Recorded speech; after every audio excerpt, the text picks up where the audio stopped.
Welcome to the Homeschool How-To. I'm Cheryl, and I left the life of classrooms and cubicles for home educating in the countryside, but I have no idea how to homeschool, so I interview the people who do. Join me on my quest to learn all the ways there is to homeschool.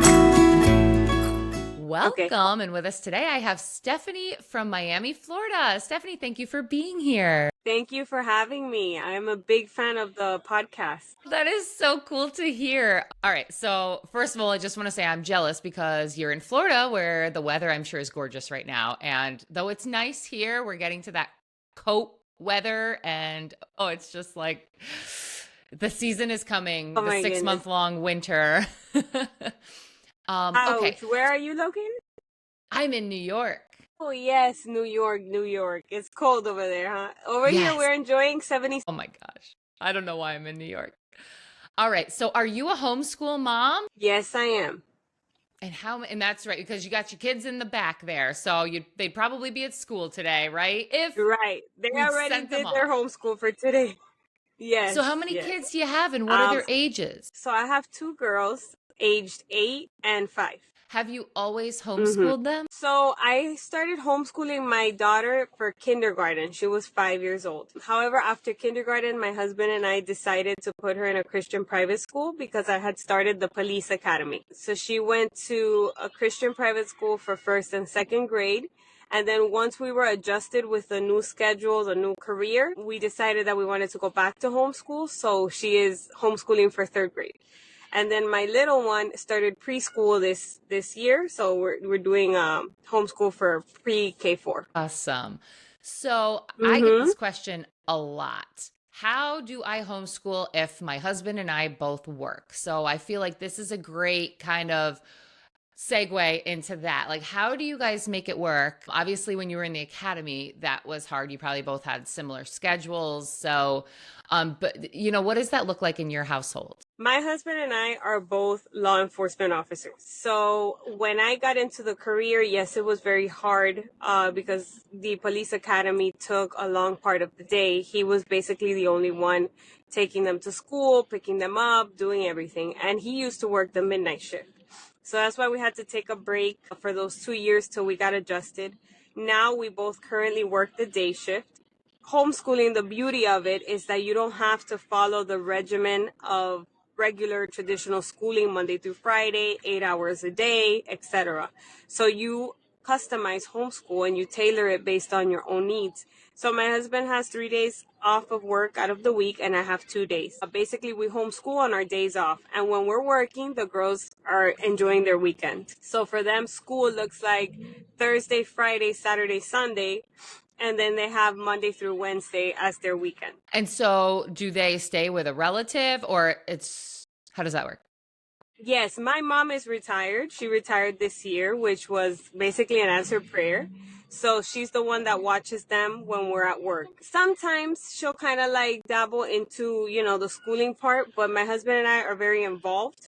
So we like to follow their learning closely. So that's why we choose to homeschool when we're home. Yeah, it is. It's a fine line because I've felt like as a homeschooler, you're choosing to have your kids home when they would otherwise be, in the school all day. So as a homeschooler, when you ask a friend or a relative, hey, could you watch the kids? And it's probably my own, inside my head, but I feel like they're like, well, you could just have them in school where they're supposed to be right now and I wouldn't have to watch them. But is that something like that you feel in the back? I know that sounds awful. And I'm sure if anybody that watches my kids heard this, they'd be like, I don't say that, but you got to wonder because your kids are such a joy to have. Right.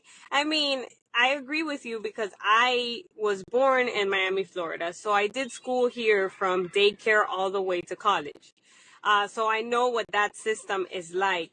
But for some reason, since I had my firstborn, since she was newborn, I knew that this was the route that I wanted to take. And she was born in 2016 when it wasn't as popular as it is now, especially after COVID. But I still knew that I wanted to do my research, that I wanted to educate myself as to how. Because obviously, when you're first considering it, I think one of the most common thoughts are, am I educated enough to educate my child? Like, I didn't go to school for teaching. I don't know all the subjects or the topics. So how am I going to possibly educate my child in school from kindergarten to hopefully senior year? So I did a lot of research. And, one of the more comforting things was that I heard was that as a parent, you're never going to want to hurt your child or like make them feel like they're behind in any way, shape, or form. As a matter of fact, we're the ones that are mostly invested in making sure we offer them the best we can possibly do. So that gave me comfort in knowing that even if I didn't know the answers, I was going to figure it out just to make sure that they were successful. So yeah, it's been a journey, but nonetheless, I take comfort in the fact that I know this is what I want for them. Yeah. So you're willing to put up with anyone's like, why don't you have them in school? Oh, Because you know yes. this is what's best. And I think also, Right. And yeah. people that like our parents, school wasn't quite as bad as it is now when, we were going through it, or I'm 40. So it was much different than the agendas going on now. But let me ask you, why do you homeschool? One of the reasons is definitely the agenda that they have going on now. A lot of things that are being taught in school, are what we learned, but then there's some additional things like gender and options like that I don't necessarily want them to receive at school. I want them to reach an age where I'm able to teach them based off our beliefs and our principles. And I don't want other people feeding into them, especially so young. So I want to make sure that they're clear on principles and beliefs and things like that off of our family first. One of the second reasons would be the standardized testing that is being done in schools. I think it has become out of hand. When I was in school, we just had to do one test, which at that time for Florida was the FCAP. I know that's not what it's called anymore, but we just had to worry about that one test in March and we were done. Now it's 3 tests a year, and these kids are developing Is that anxiety even and for like your stress. daughter's age? It's 3 tests a year? Yes, it starts in 3rd grade. So this would have Okay. been her first year. So they test in they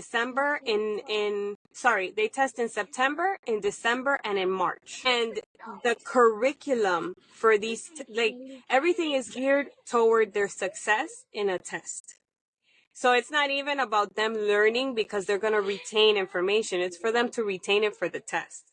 And I have so many friends of mine who talk to me constantly about their kids being stressed, developing anxiety, feeling too overwhelmed, not just by the schoolwork during school, but also the homework after school. Right now, we're out for Thanksgiving break, and there's kids who have mandatory assignments to turn in while they're on vacation. So it overwhelms me. The 2 years we had Kaylee in school was like a reality check. Like, this is not what I want for my daughter. We would wake up very early, get her dressed for school, then have her go to school for 8 hours, come home, have to do homework, and then any extracurricular activity that she had. By the time she laid down, she was exhausted. And then she had to do that 5 times a week. And it's not something that I want for any of them. I wanted to give them the gift of time and freedom and enjoying what they're learning, not feeling like they have to learn because they have to ace a test. So basically, those are my top reasons. Yeah, that's so true. Such good points because when they're so busy like that, they have no opportunity to even find interests of their own. And I think that's a big thing about like why I got to like 38 years old and I was like, I still don't know what I enjoy. Like when I thought about homeschoolers, I'm like, what could you possibly do all day? If the schoolwork only takes an hour or 2 as they're in middle school, maybe 3 as high schoolers, what do you do all day? Like it made no sense to me. But that's because I was part of the system that never let me explore my own interests. So now like I see my son is really into riding his 4-wheeler and we like to go on hikes in the woods and we like to meet up with friends for play dates or go to a museum or go to the library. Even just like they have toys at the library to just go and play with new toys. There's just so many things that like I can't fit it all into a week that we have to say no to certain things. And for myself, I never knew that I would like podcasting or, learning the social media aspect of stuff. So it's like society just makes us so busy that we have no time to find our own interests. Absolutely. Absolutely. Definitely. I think that the time, it's just we're so busy with so many things that we forget to appreciate and enjoy the little things when we're so consumed in what's next, what are we going to do next, and so on and so forth. So I just didn't want that for them. I wanted them to have the gift of time and freedom. And, to be honest, since Kaylee did do 2 years in school, when we considered her bringing her back to homeschool, we did speak to her. She was 7 years old, which was last summer, when we spoke to her about whether or not she wanted to go back to her school or she wanted to stay home. And she said it right away. She wants to do homeschool. And she even being so little herself, she realized how stressful the schedule was.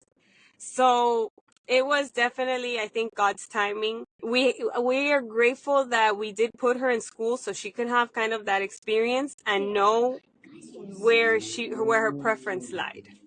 Yes, that is important. And Mm-hmm.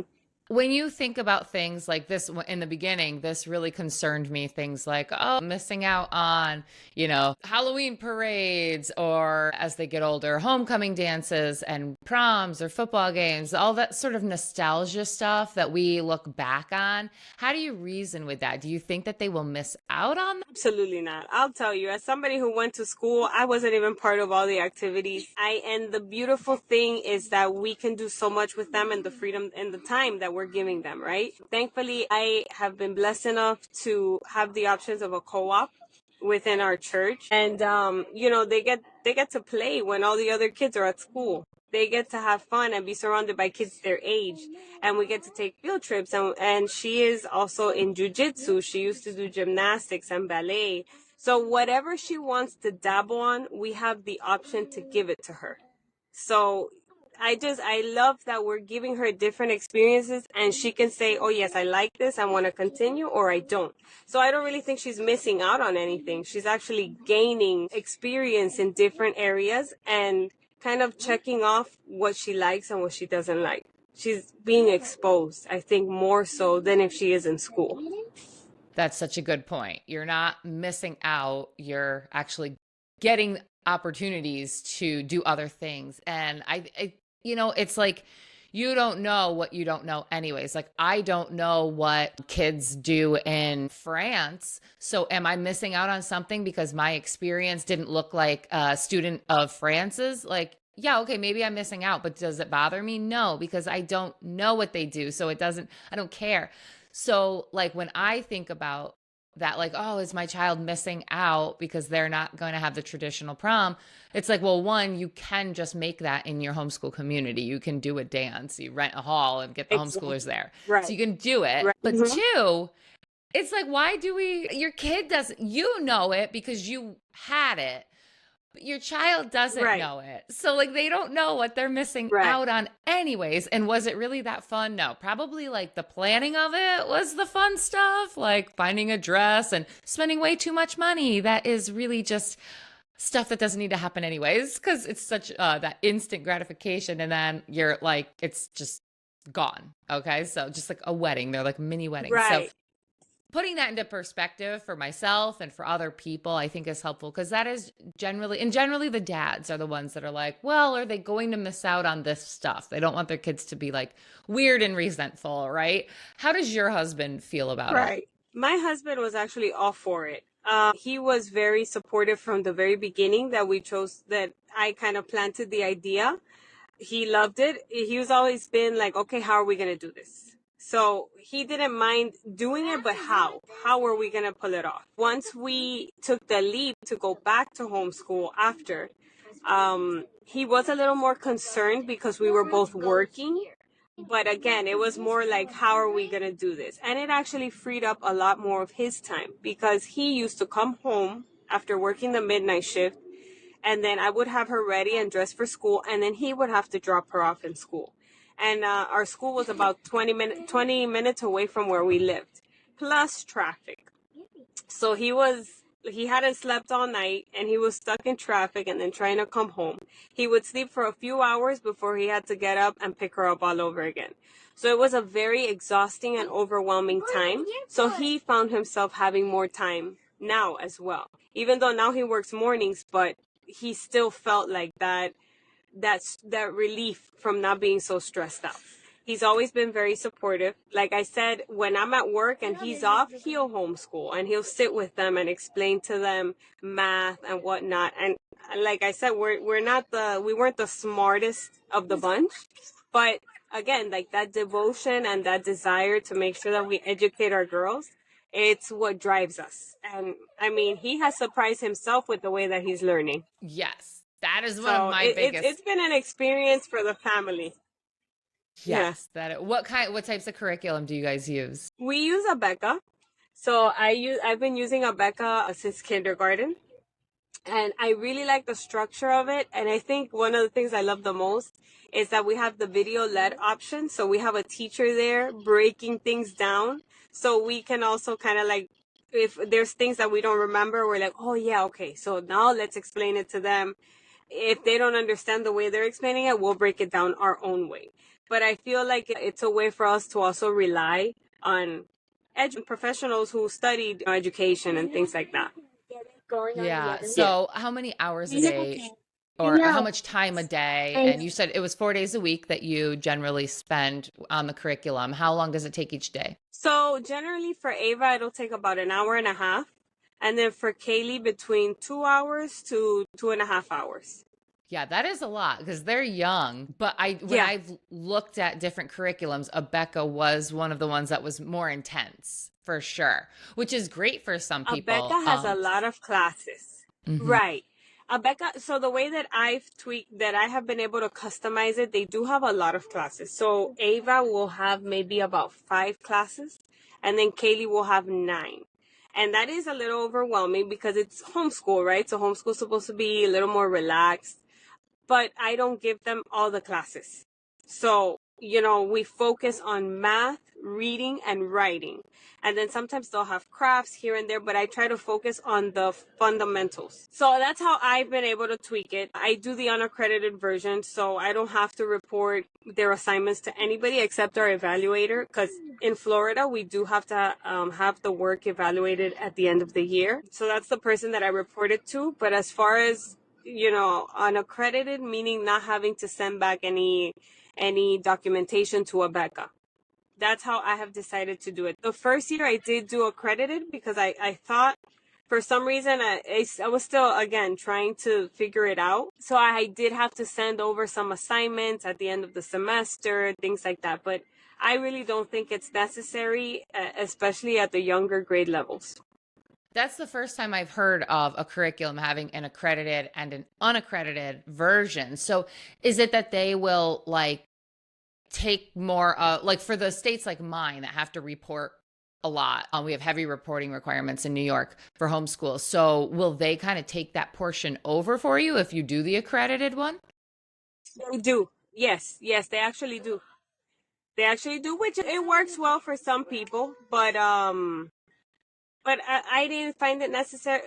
In Florida, we just have to have an evaluator come at the end of the year and pretty much make sure that they are doing schooling and they are learning. We don't have to report our work.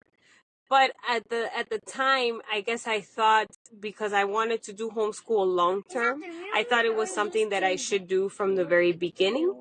But again, I don't think it's necessary during elementary years, not even middle, maybe in high school when, they're going to get ready to apply for colleges and whatnot. But I guess I'll cross that bridge when I get there.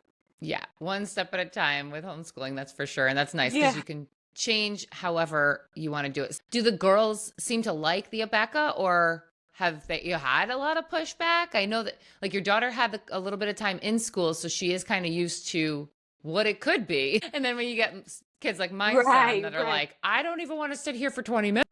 So like I said, I won't do all the courses, and I will give them breaks in between so they could kind of relax and cool off their mind and stuff. Like everything, sometimes they're just not in it, and they'll tell me Mommy, I'm just not in it today especially math. I think Kaylee has a harder time with math. So I'll just like let them cool off. If anything, we'll go the next day. But again, the beauty of homeschool is that you don't have to follow a program specifically to the T. You tweak it here and there according to your family's needs. And that's why I focus more on the fundamental subjects rather than, I guess, the extras. Yeah, that makes a But lot of sense. I am, it's always important, I think, to educate yourself. So at the homeschool co-op that from the church that we go to, they've recommended other programs. So I might consider other ones. I did hear that Abeka is heavy on the subjects. So maybe there are other options. But for now, we are with Abeka. At least I think we're going to finish the year with Abeka. Yeah. Yeah. And so you said it's a lot of sit down work and textbook, and sometimes there's arts and crafts but that's not like a primary. It's more like reading to them and giving them the assignment to do that sort of, is that how that goes? Yes. So what they do is that they'll send me, part of the material is that they'll send me like a guidebook for the parents. So, and they separate every lesson. They'll give you all the topics and all the paperwork that you need for that lesson. So for example, math, page 1 and 2, reading, page 1, and then science, and so on and so forth. So I just have everything organized by folders. So lesson 1 through it's 170 lessons for the school year.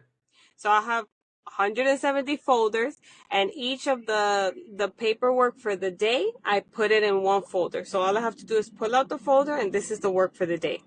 That's how I have found my sanity in organizing, rather than going through the books every day and trying to figure it out. Yeah, no, that works great. That works great. And it seems just less work to do when you do it that way. Awesome. So Yes. and they don't have to take tests with this, or are there tests along the way? There are tests. However, I tell her no stress. I just want to see how you're doing. So I'm not even grading them. I'm looking at it and I'm saying, okay, so she needs a little work here, a little work there. But I don't pressure her when it comes to the tests or quizzes or whatnot. It's just to see where she is. Yeah. Becca's been around for a long time. I think it was one of the first curriculums like that they ever, and it is religious, right? There's a religious component to it? Yes, it is. Correct. Awesome. All right. Now, okay, so we'll shift gears now to like how is homeschooling with you working full time, like your sanity level? You have a stressful job. I mean, especially being in law enforcement in Miami. I can't even imagine what you see on a day-to-day basis. So like, how much is that for you? Do you work like 12-hour shifts? I work 5 8-hour shifts. So I work Monday through Friday during the day for 8 hours. Okay. Believe and it then or on your not, days yes, off, my job you're is doing the homeschooling. That's a lot. How do you handle that? Yeah. It is stressful at work, but coming home and knowing that they're home and knowing that we can kind of have more control of that aspect of our lives and we can go at our own pace is what contradicts my job. So it gives me a sense of relief to know that at home, everything is okay. Yeah, there's things out on the road that you see that are not nice, but having control of your home and knowing that at home, it's a little more calm and a little more peaceful and less stress. It balances everything out.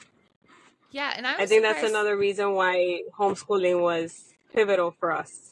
Yeah, I was surprised to hear you say that you had the agendas going on in the Florida schools because, in New York, it's definitely heavy up here, even in more of the rural parts of New York. But I was under the assumption that in Florida, it was a little less. I don't know. I don't know if it's more of the liberal or I don't know. But funding comes. I mean, this is federal funding dollars. So when it comes from the Department of Education, it goes into all the schools, I guess. It goes everywhere.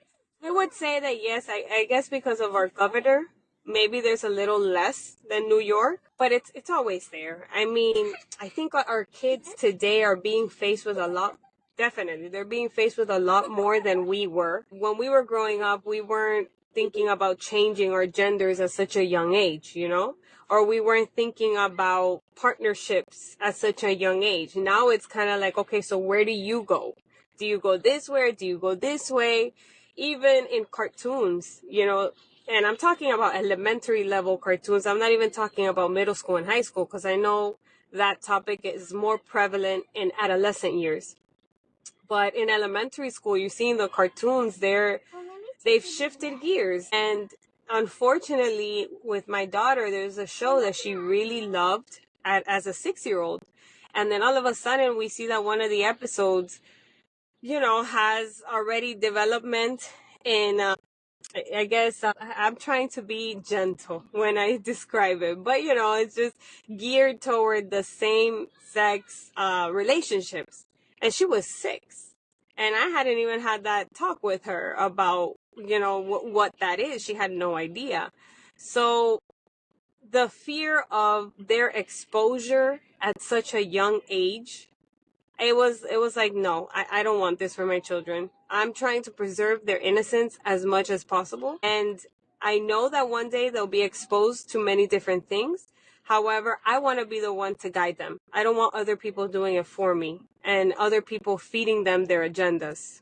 No, Yeah. not my kids.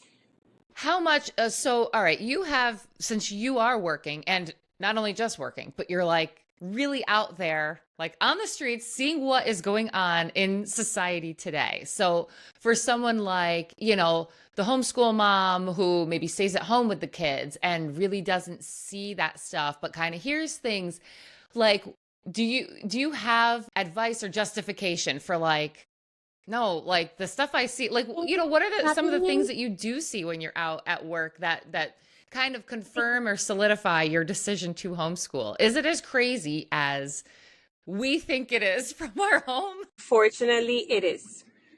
So I did encounter one time a parents dropping off a child. I believe it was a 4-year-old at his pre-K class, and the child was a boy, and he was wearing like girl clothes and a girl backpack and some girl glitter shoes.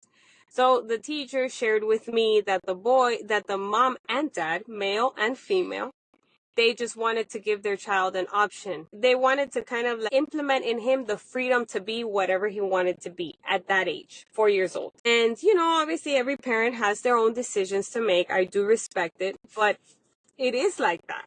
And they're not the first ones and they're not the last ones. What surprised me mostly was the age. I was like 4 years old and you're already trying to like, challenge the fact that he's a boy or give him the options. In this day and age, you have to be very sensitive and very fragile with people, especially in this career, because we don't discriminate. We cannot follow a bias. So, I do keep my personal stuff at home. And on the streets, I have to have a different mindset. But, like you're asking me what I see, and those are the things that I see. So, again, at home, I know that that's not what I want for my kids, but on the street, nonetheless, I have to have a different mindset. But yeah, I would say that to the homeschool mom or the stay-at-home mom, that yes, there are things that you see out in this world that, I at least don't want for my children. Yeah. And it's like, there are, of course, there's always been kids that want to dress up, or, like the brother wants to wear the sister's clothes because maybe sissy gets more attention and he's trying to get that attention. Okay. And allowing that, like, okay, we can play dress up today, but like playing dress up is different than, because nowadays too, when you put kids in the clothing of the opposite gender, you now have teachers that feel that they could just take it upon themselves to say, hey, are you interested in being the other gender? And you have schools pushing for doing the gender reaffirming drugs and the hormone blockers at such a young age, and a lot of times without the parents' consent. We just passed in New York, it just got passed. It was called Prop 1, and it was a change to our New York State Constitution, which all this stuff you don't really learn about in school. They might tell you every state has their own constitution, but I don't ever remember learning about that. So they made an amendment to our New York State Constitution that now they added in that they said it was all about green energy, this and that. We want a sustainable living, which is bad on its own. But then they added in that you can't discriminate no longer on age. Okay, so that sounds great. Like grandma, we don't want to discriminate grandma, right? But when you really look into it, it is that if a child wants to get on hormone blockers, that the school can take things upon themselves now because they can't discriminate based on the child's age. So there's more to it, obviously. I read the bill. Actually didn't go into a lot of detail, which is almost worse because now you have these liberties that Yes. places will put in themselves. And I would say, if you asked me 5 years ago, I would say that is crazy. I sound like a nut. I am jumping to conclusions. But when you look at what happened during COVID and people putting masks on children without parents' consent, like that's insane. You cannot cover my child's Yes. airways without my consent. And when I say Right. no, you know, either Absolutely. do it anyway or kick the child out. So like really parents' wishes about their children, I feel like in the school system, it's just gone out the door. So I can sound crazy, but I still think I'm right. Absolutely. No. No, no, no. I agree with you 100%.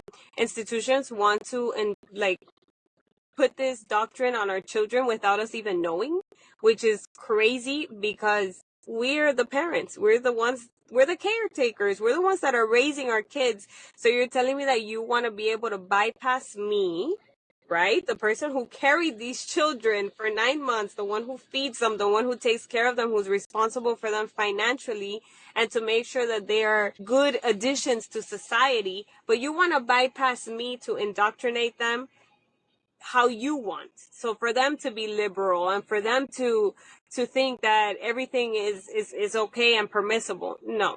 No. So that's something that I refuse for my children. I agree with you 100%. There's no way that you're going to teach my children something before I get the chance to teach them. No. Yeah.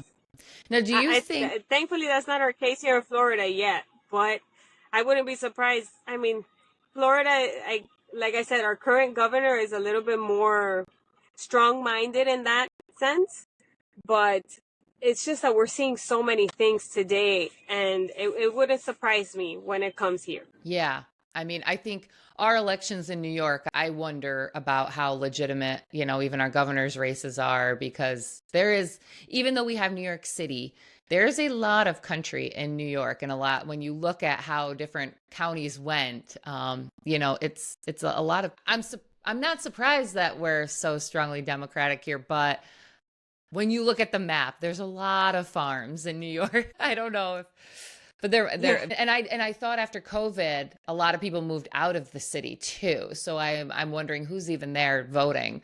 So that's interesting. But Right. as we kind of like close up, I was also wondering too, like when I was growing up in the 80s and 90s, well, I was born in the 80s, in the 90s, like drugs were kind of the thing. Like, oh, if people homeschooled, it would be like, oh, don't send them to school because there's drugs. Is that like, because you're in law enforcement, you see that side.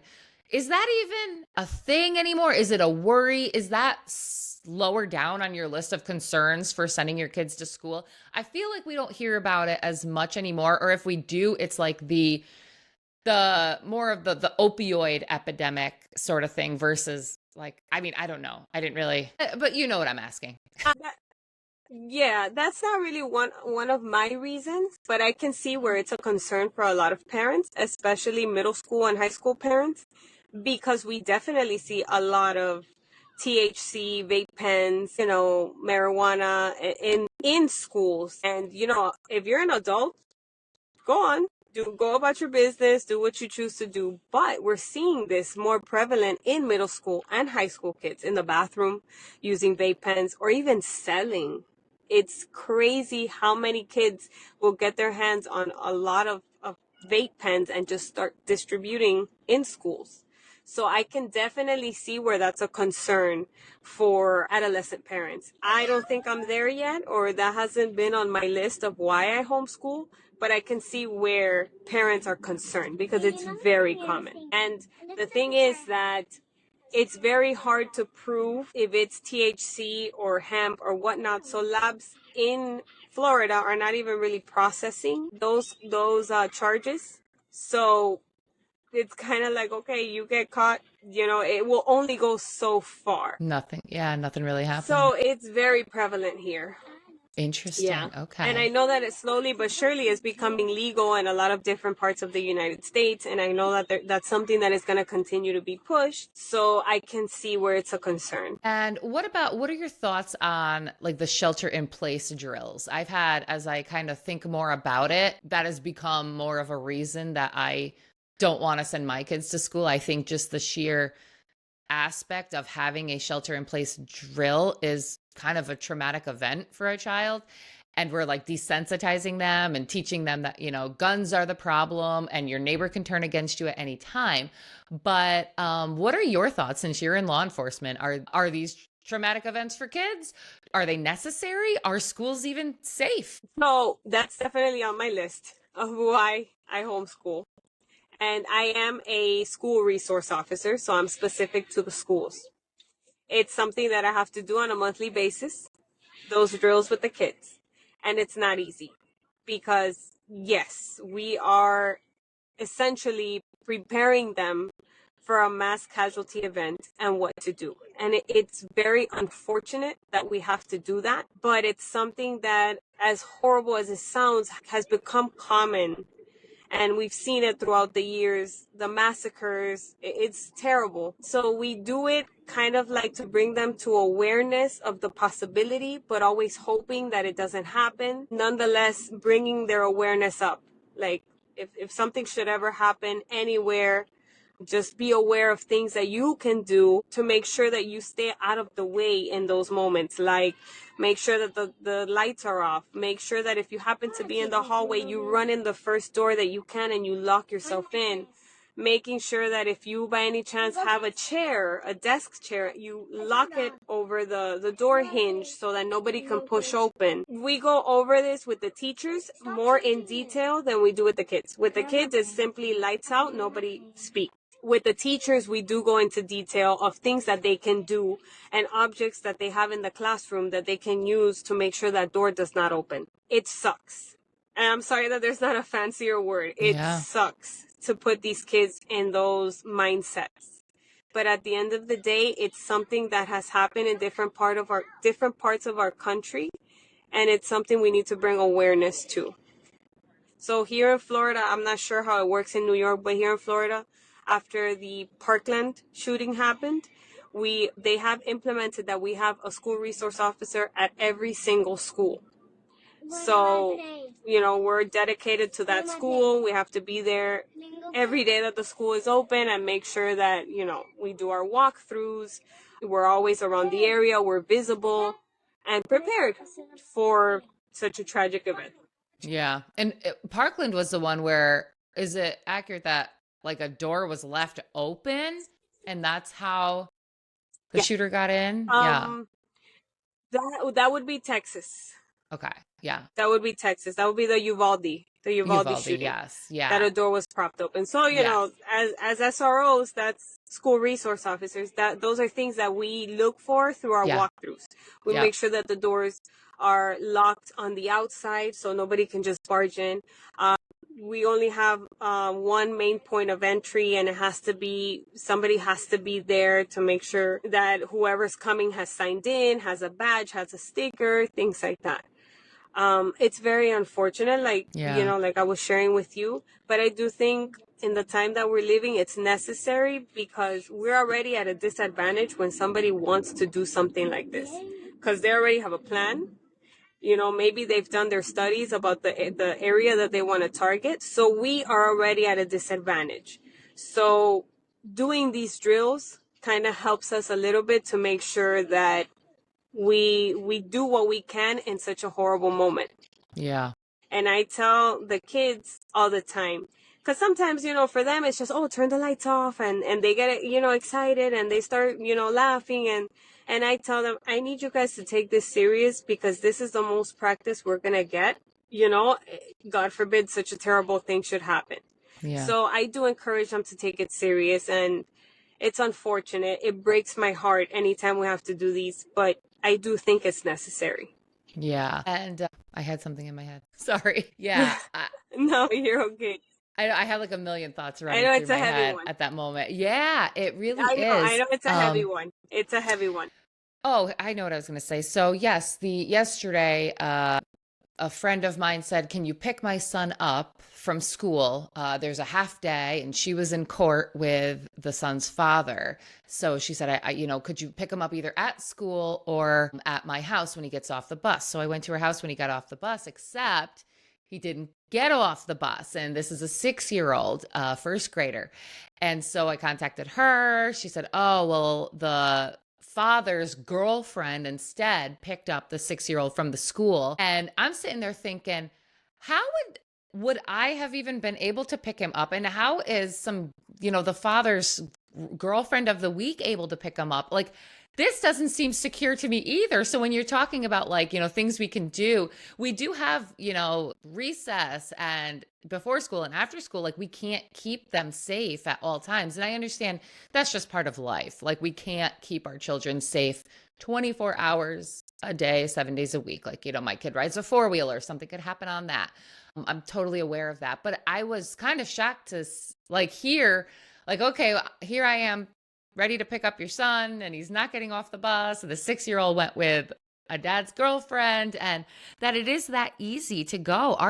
Do you find that, like, maybe the beginning of the year, schools have stricter regulations than maybe it gets towards the middle of the year and some of that gets laxed? I would say that toward the beginning of the year, the teachers are still trying to get to know the parents or the people who commonly pick them up.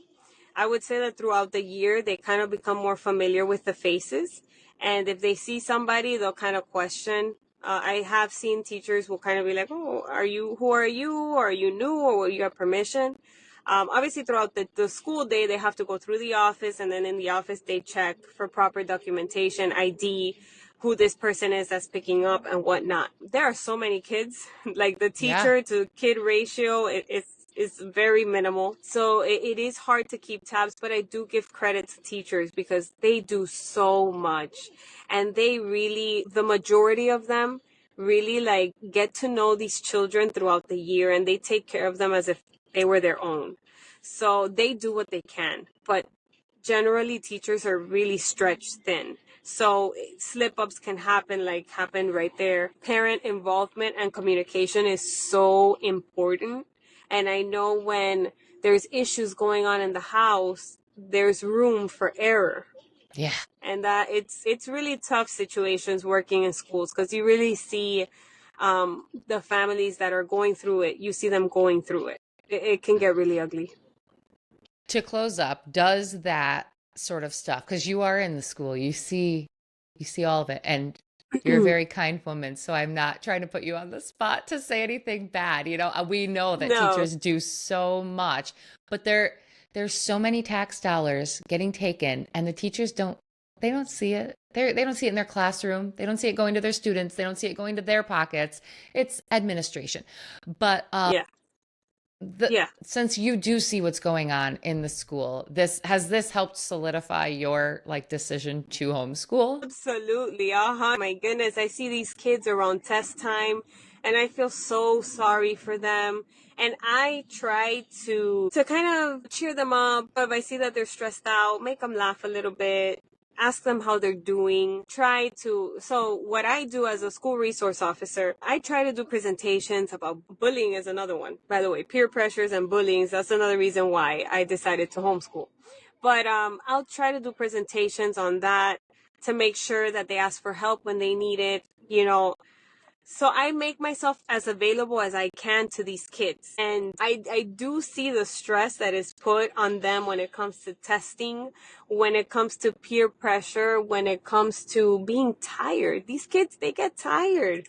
We think because we're adults and we're always on the go, and because they're kids and they're brand new and they're fresh and they don't have financial responsibilities per se, we minimize their tiredness, but they get tired too. And their minds, they get really tired with everything that they're learning and then having to go home and do homework.